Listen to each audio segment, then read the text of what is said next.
So we are with Mr. Nigel Farage, leader of the UK Independence Party, close to the European Commission. Mr. Farage, what's going to happen to the next European elections in less than 1 year time? I do not know the answer to that any more than you do. Of course I don't. But I think there is a very realistic possibility that from many of the major European countries, and the minor ones too, there will be significant numbers of Eurosceptic MEPs elected. I hope so. And what about another Italian movement, the five-star movement? That's great stuff. I think it's great. I mean, it's exciting, it's modern, the whole Grillo thing, remarkable, quite remarkable. There are stories now I'm hearing that he's getting a bit tired, and I'm hearing all this counter stuff. What I see with Grillo is that he's beginning to develop. I mean, it was a protest movement to begin with, okay, but what I've been observing is that he's developing a narrative, a story, which is very, very Eurosceptic, and believes that Italians should have an opportunity to vote in a referendum on whether their future is part of this Eurozone run by these idiots behind me. Please have another look. Idiots behind me. And I just, I wish Mr. Grillo all the luck in the world. I've not met the man, but you know what? I'd rather like to.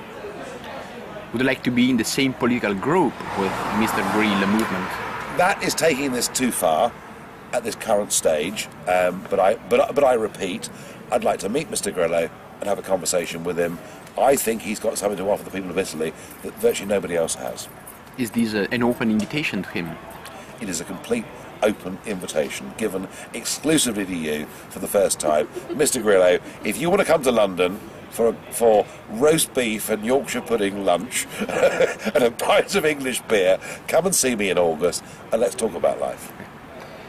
Did you know that some economic idea of the movement Five Star is a bit different, we can say, from... Yes, of course it is, but we're all different countries anyway. The point is not whether we have a statist approach or a free market approach to economics.